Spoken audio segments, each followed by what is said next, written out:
You know what's scarier than a villain one that doesn't even bother?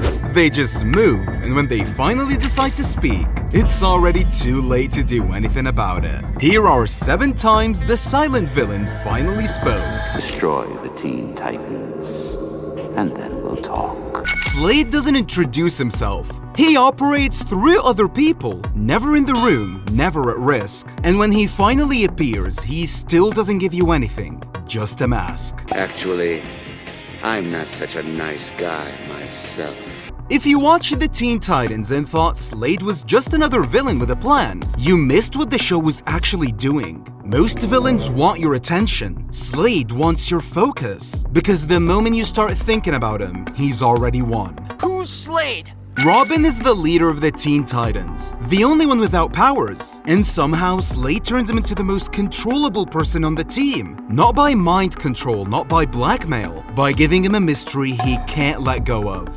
It seems only natural that we should be partners. In the episode Masks, Robin gets so desperate to figure out who Slade is that he builds an entire fake villain identity called Red X. A thief in a black suit steals computer chips, runs the whole undercover operation completely in secret without telling his team. Think about that. The hero changes his entire life for a chance to understand the villain, and Slade doesn't even need to do anything, because he knew it was Robin the entire time. On the contrary, Robin, it's just begun. In the Season 1 finale, Slade forces Robin to become his actual apprentice. At one point, he monitors Robin's vital signs during a heist, and calmly informs him that he got a thrill from stealing. Robin spends an entire season trying to figure out Slade. Slade figures out Robin almost immediately. You're becoming more like me every second. But he doesn't just do it with Robin. In Season 2, he finds Tara, a girl who cannot control her powers and is terrified of what she might do to people around her. He offers her training and someone who sees her without flinching, but he turns that care into ownership so gradually that Tara barely notices when it becomes a trap. I will be controlling her every move. Tara thinks she's finding a mentor, but Slade is acquiring an asset. That's the real power, not the technology, not even the combat skills. He studies people, finds the thing they need the most, and turns it into a leash. Tara destroys him, pushes him into a pit of lava, and goes in with him. Slade is gone. Robin should be free, but in Season 3, he can't stop seeing him everywhere. Relax, Robin. I'm not going anywhere. In the episode Haunted, there is a chemical agent inside Slade's old mask that Robin finds and inhales. He starts hallucinating Slade in every room. Every punch Robin throws at Slade connects with himself. He spends the entire episode alone, covered in his own blood, fighting a dead man nobody else can see. When Robin finally gets concerned, beaten, and barely standing, the hallucinations speak. And what it says is not a threat, it's a diagnosis. I am the thing that keeps you up at night, haunts every dark corner of your mind. Everyone who gets close to Slade eventually starts carrying a part of him around in their own head. Which brings us to the craziest part. 5 seasons, countless episodes, and you still don't know what's under the mask. Then, for a split second, But it's not like I have anything left to lose. he doesn't need a tragic backstory. He barely even needs a face. Most villains need a presence. Slade becomes one. But unlike Slade, the next villain was already winning before anyone knew he was playing. That's Toffee. He arrives in Star vs. the Forces of the Evil as Ludo's new evil efficiency expert. At least that's what it looks like. Ludo is the main villain at this point. Loud, impulsive, completely incompetent. Basically the plankton of the show. This was idiot-proof. You see, Ludo's a clown, but Toffee is not. He says almost nothing, watches everything, and within a few episodes has quietly taken apart Ludo's entire operation from the inside without anyone realizing it happened. Nobody knows what Toffee wants. That's the scary part. Every villain in the show wants something obvious. Power, revenge, the throne. Toffee spends 2 seasons winning without ever telling anyone what the prize is. Surprise! and he's just getting started. By the season 1 finale, Toffee has engineered a situation where Star destroys her own wand, the most important weapon she has, using a spell her mother specifically told her never to cast. His castle explodes and his body is destroyed in the blast. Where is my castle? It's gone. And right before it goes off, he smiles, like he planned this. Which raises a very uncomfortable question. If dying was part of the plan, what exactly was the plan? Then season 2 happens, and Toffee comes back as a voice inside Ludo's broken wand, controlling him from the inside. Time to give it up, old man. Ludo doesn't even know who's speaking, but somehow Toffee already has what he came for. At this point, nobody watching has any idea what that is, and he has absolutely no interest in explaining himself to anyone. Excellent. Then the season 3 Battle for Muni arc drops the reveal. And when I tell you it sent me, all of it, every move, every season, was for this. I'm coming for my finger. Your finger? Bro, I thought this man was trying to overthrow reality. I burst out laughing the first time I heard it. And then I sat with it for about 10 minutes. And it stopped being funny and became something genuinely unhinged. Because if someone is willing to destroy kingdoms, manipulate governments, possess people, fake their own death, and spend years executing a plan for a finger? It's not growing back! That's when you realize the finger was never the goal. The goal was proving that he could take it back. There was no timeline or version of events where Toffee accepted walking around incomplete for eternity. He would dismantle everything in his way until that one wound was fixed. Where's Star? She's gone. All that silence, all that patience, not because he was mysterious, not because he enjoyed hiding, because he had already decided how the story ended. Everyone else was just catching up. And honestly, this guy has my respect. Star obliterates his body, but it's Ludo, the one he used from day one, the one he never considers a threat, who finishes it. Pushes a pillar onto what's left of him. But his finger is finally restored and his plan is complete. He got exactly what he wanted and it killed him, which is a very on-brand way to go. Toffee knew exactly what he wanted and spent 2 seasons not saying it. The next villain spent the whole series making sure you never even thought to ask.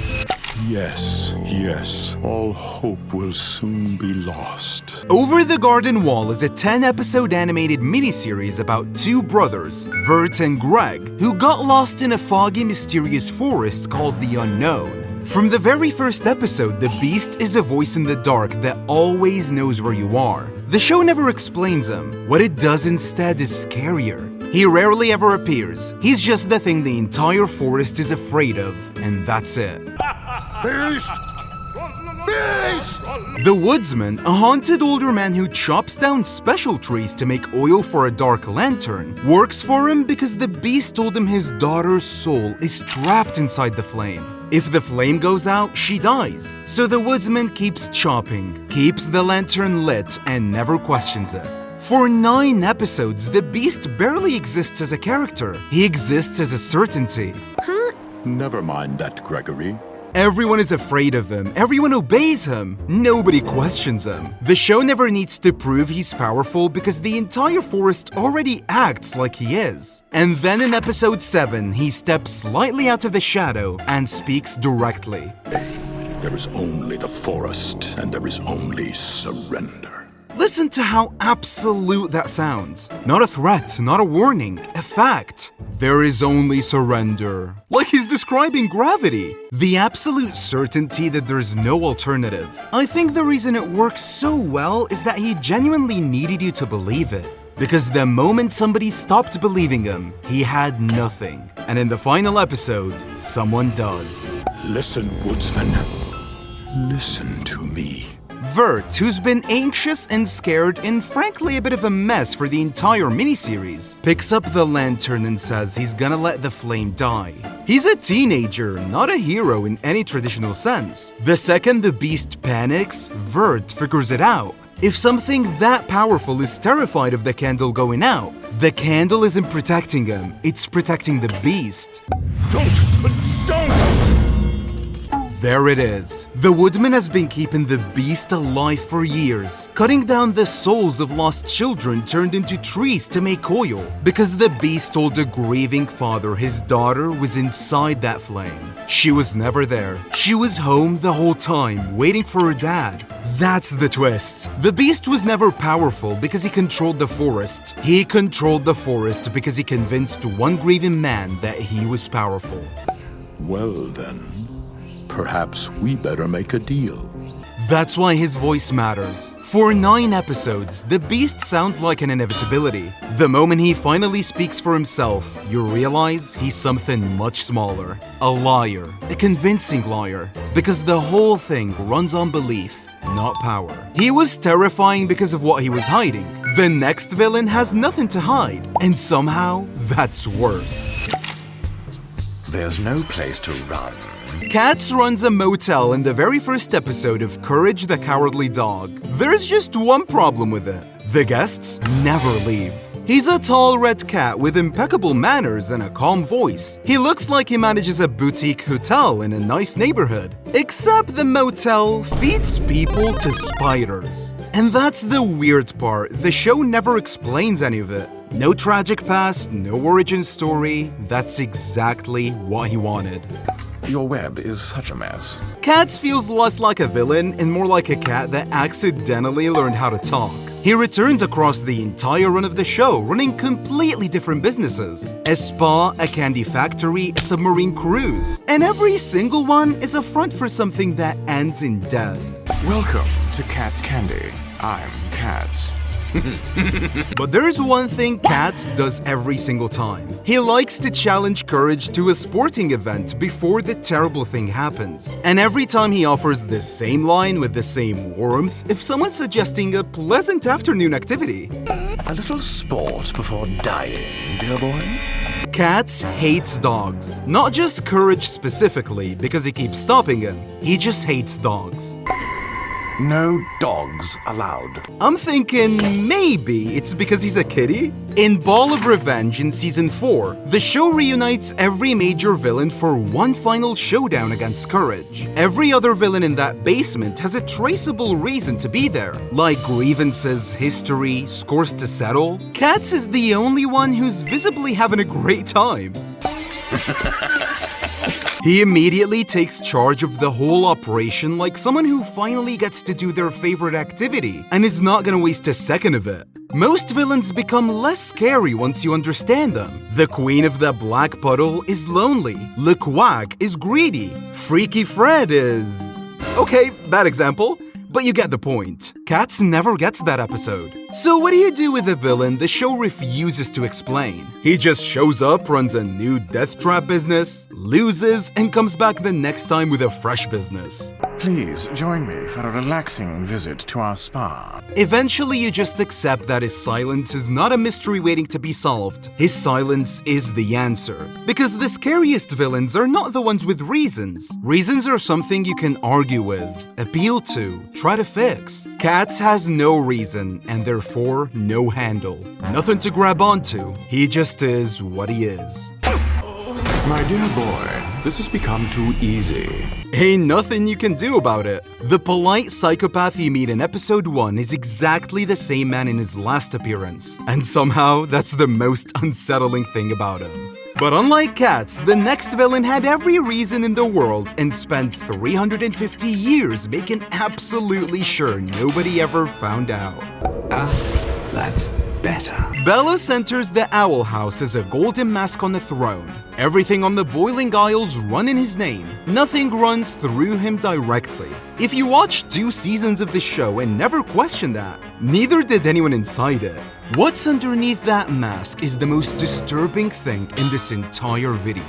Let her monstrous form be a lesson about the dangers of wild magic. His first terrifying moment comes when he orders Ida, the most powerful and beloved witch in this world, to be publicly turned to stone as punishment. He does this in Youngblood Old Souls, the Season 1 finale, and he does it without raising his voice or changing his posture. He doesn't even stay to watch. Ah, Lilith, you chose the wrong side. He operates like this for 2 full seasons, destined and controlled. There are so many layers of institution between him and any direct action that he barely seems to exist as a person at all. Knock, knock, human. And the less he shows himself, the more his authority feels like a law of nature, which is exactly what he built it to feel like. But then comes Hollow Mind in Season 2. 2 characters, Luz and Hunter, get trapped inside Belos' mindscape by accident and move through his actual memories. And what those memories reveal completely dismantles the image the show spent 2 seasons constructing. You're Philip Whittabane, aren't you? I can't believe I taught Philip something new.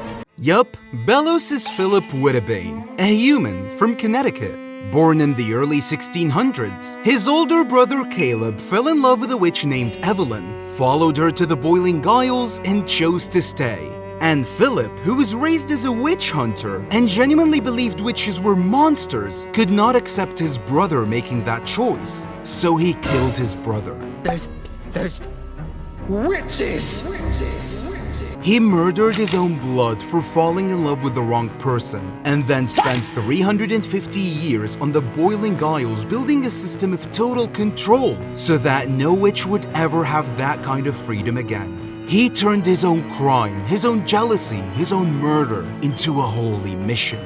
Hello, Hunter. Hello, Luz. The terrifying part is not what he says, it's how he says it without any guilt or shame. He's not confessing, he's just correcting the record. In his version of events, he's the hero. He's been the hero for 350 years. I'll do anything to save humanity from evil.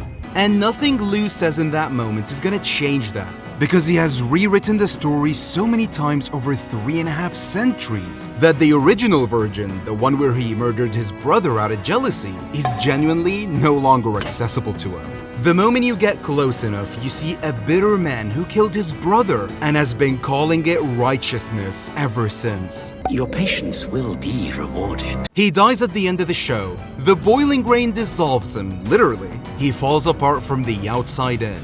The system he built to last forever didn't outlast him by much. While this guy spent 350 years protecting a story, the last villain on this list had no story to protect. She just wanted to watch everything burn and found the whole thing pretty entertaining. New friends to whoever you are! Lord Dominator arrives in the 2nd season of Wander Over Yonder without a single word, dismantles the previous season's main villain's entire operation in about 4 minutes, and leaves. Nothing ever changes. Legitimately threatening. Also a bigger dork than everyone else combined. This villain just lets everyone project onto them. Lord Hater, the villain just embarrassed, assumes this new threat wants to conquer the galaxy. Because that's what he wants. And he genuinely cannot imagine a great villain wanting anything different. Wander, the show's aggressively optimistic protagonist who believes friendship can fix everything, assumes they need love and kindness. Because Wander always assumes that. Everyone in this galaxy builds a theory about the motivation. But every theory is wrong. In the Battle Royale, her helmet gets knocked off and she's revealed to be a woman.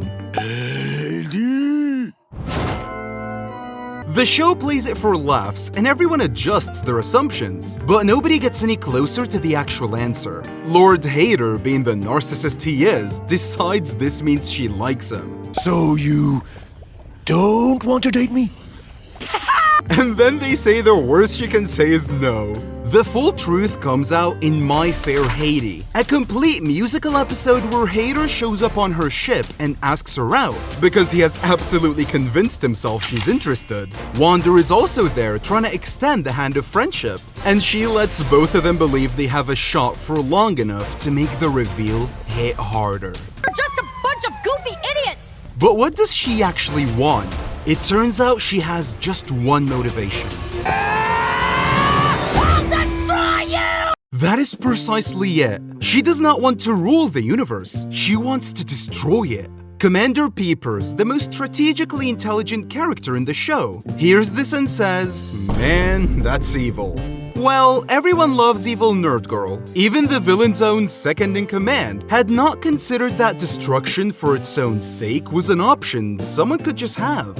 There was never a plan worth explaining. She let everyone assume she's just ambitious because that makes sense, you know? Conquest makes sense. Power makes sense. You can build a response to those things. But you cannot negotiate with someone who just wants to watch everything end because it's fun. She was not being mysterious. She just wasn't interested in explaining herself to people who were gonna be deleted anyway. A lot! Because an enemy's just a friend you haven't made yet.